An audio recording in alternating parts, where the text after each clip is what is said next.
திமுக கூட்டணியில் காங்கிரஸ் இருக்காங்க, கம்யூனிஸ்ட் இருக்காங்க, மற்ற கட்சிகள் இருக்கிறாங்க, பெரிய வாக்கு வங்கி உள்ள கட்சிகள் இருக்காங்க. இவன் திருமாவளவனோட வீசிக்காங்க. இது வந்து வட மாவட்டங்களில் ஒரு அடர்த்தியாக இருக்கக்கூடிய மக்களோட ஒரு கட்சியாக தான் இருக்குது.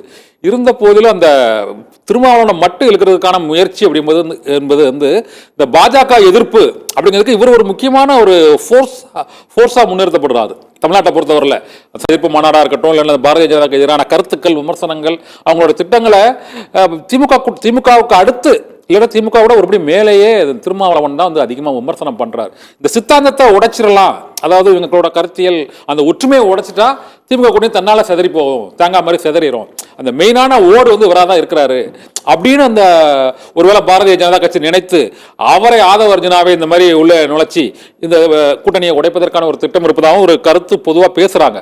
இல்ல இதுல நீங்க பார்த்தீங்கன்னா மிக முக்கியமாக பார்க்க வேண்டியது தேர்தல், தமிழக தேர்தல் அரசியல் வரலாற்றை எடுத்து பார்த்தீங்கன்னா தேர்தல் அரசியல் வரலாற்றுல திருமா கட்சி விசிக எப்பொழுதெல்லாம் திமுகவுடன் கூட்டணி வைக்கிறதோ, இரு கட்சியிலும் ஒன்றித்து பயணிக்கிறதோ, அப்பொழுதெல்லாம் திமுகவின் தொல் திருமாவின் விசிக அதிக உறுப்பினர்களை, எம்எல்ஏக்கள் ஆகட்டும், எம்பிக்கள் ஆகட்டும், அவர்கள் அதிக உறுப்பினர்களை பெறும்போதெல்லாம் அவர்கள் திமுகவுடன் தான் பயணித்திருக்கிறார்கள்.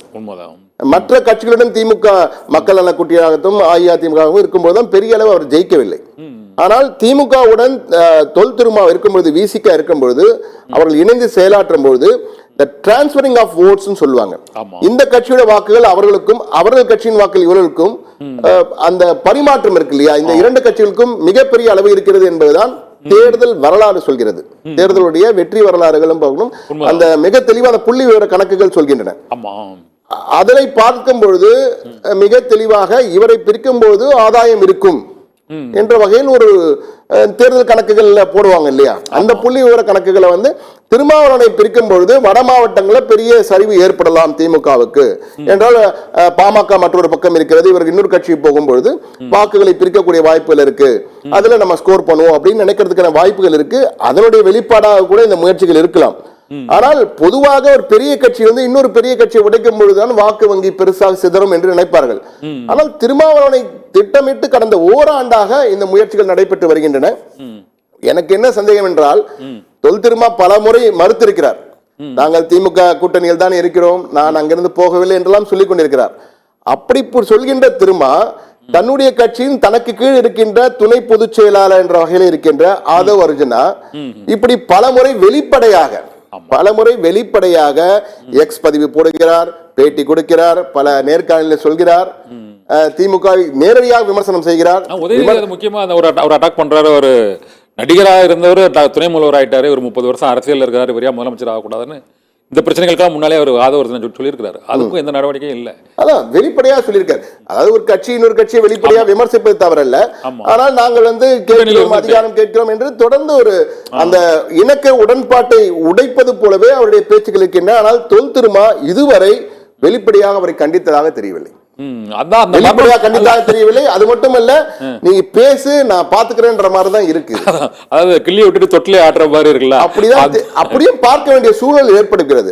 தொல் திருமா இல்லை என்று மறுத்திருக்கிறார், மிகப்பெரிய அறிக்கையை கொடுத்திருக்கிறார், அதையெல்லாம் ஏற்றுக்கொள்கிறோம். அதுக்கப்புறம் நேற்று பேசுறாரு பாருங்க, ஆதவ அர்ஜுனா பேசுறாரு பாருங்க, இங்க ஒரு மன்னராட்சி 2020 இருக்கக்கூடாது, அகற்றப்பட வேண்டும்னு. இவர் விசிகாவோட துணை பொதுச் செயலாளர், அந்த கூட்டணியில் தான், திமுக கூட்டணியில் தான் இருக்குது. அந்த கட்சியில வந்து அந்த கட்சி வரக்கூடாது, மன்னராட்சி தான் இருக்குது, பிறப்பால் முதல்வர் என்று ஒருவர் வந்து விடக்கூடாது அப்படிங்கலாம் ஒரு அவ்வளவு கடுமையா அவர் சொல்லி, அதற்கு இவர் வந்து இன்னைக்கு மிக கடுமையா பதிலடி கொடுத்திருக்கார். உதயநிதி ஸ்டாலின் வந்து பதிலடி கொடுத்திருக்காரு. வேலூர்ல ஒரு செய்தியாளர் சந்திப்புல வந்து அவரை கேள்வி கேட்கிறாங்க, மன்னராட்சியை இங்க பிறப்பால மன்னராக யாரா ஆக முடியும், ஆட்சி செய்யணும், மக்களால் தேர்ந்தெடுக்கப்படுகின்ற ஆட்சி தான் நடக்கிறது, அடிப்படை அறிவு கூட இல்லாமல் சிலர் பேசுகிறார்கள், அதை நீங்கள் கேள்வியாக கேட்கின்ற வகையிலையும் கேள்வி விமர்சனம் செய்திருக்கிறார். இது அரசியல், இதெல்லாம் சகஜம் கண்ணன். இன்னைக்கு நண்பர், நாளைக்கு எதிரி, இன்றைய எதிரி நாளைய நண்பர், இப்படிதான் இருப்பாங்க. அரசியல் இதெல்லாம் சகஜமா பார்க்க வேண்டிய ஒன்று. ஆனால் இதுல என்னன்னா, இது இழுபறியாக கடந்த ஓராண்டாக இந்த இழுவை நடந்து கொண்டே இருக்கிறது. திருமாவளவனுடைய துணை பொதுச் செயலாளர் ஒருவர் திருமாவளவனை விட அதிக அளவு வெளிச்சம் போட்டு காட்டப்படுகிறார்.